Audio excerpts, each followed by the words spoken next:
महाराजा विक्रमादित्य प्रायः अपने देश की आंतरिक दशा जानने के लिए वेश बदलकर पैदल घूमने जाया करते थे। एक दिन घूमते घूमते एक नगर में पहुंचे। वहां का रास्ता उन्हें मालूम ना था। राजा रास्ता पूछने के लिए किसी व्यक्ति की तलाश में आगे बढ़े। आगे उन्हें एक हवलदार सरकारी वर्दी पहने हुए दिखा। राजा ने उसके पास जाकर पूछा, महाशय अमुक स्थान जाने का रास्ता क्या है, कृपया बताएं। हवलदार में अकड़ कर कहा, मूर्ख तू देखता नहीं, मैं हाकिम हूं, मेरा काम रास्ता बताना नहीं है, चल हट किसी दूसरे से पूछ। राजा ने नम्रता से पूछा, महोदय, यदि सरकारी आदमी भी किसी यात्री को रास्ता बता दे तो कोई हर्ज तो नहीं है। खैर मैं किसी दूसरे से पूछ लूंगा, पर इतना तो बता दीजिए कि आप किस पद पर काम करते हैं। हवलदार ने भौहें चढ़ाते हुए कहा, अंधा है, मेरी वर्दी को देखकर पहचानता नहीं कि मैं कौन हूं। राजा ने कहा, शायद आप पुलिस के सिपाही हैं। उसने कहा, नहीं, उससे ऊंचा। तब क्या नायक है? नहीं, उससे भी ऊंचा। अच्छा तो आप हवलदार हैं।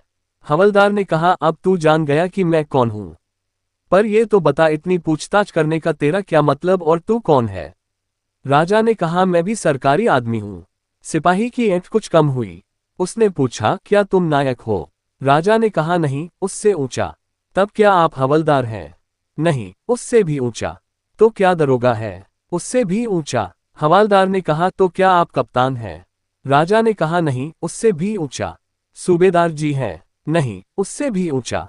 अब तो हवलदार घबराने लगा। उसने पूछा, तब आप मंत्री जी हैं? राजा ने कहा, भाई, बस एक सीढ़ी और बाकी रह गई है। सिपाही ने गौर से देखा तो शादी पोशाक में महाराजा विक्रमादित्य सामने खड़े हैं। हवलदार के होश उड़ गए। वह गिड़गिड़ाता हुआ राजा के पांव पर गिर पड़ा और बड़ी दीनता से अपने अपराध की माफी मांगने लगा।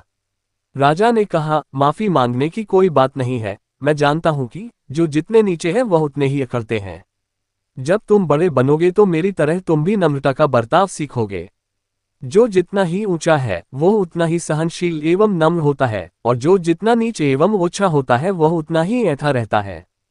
इसीलिए कहा गया है, विद्या विवादाय धनम मदाय शक्ति परेशान परिपीड़नाय खलस्य साधोर विपरीत में तत् ज्ञानय दानाय च रक्षणाय।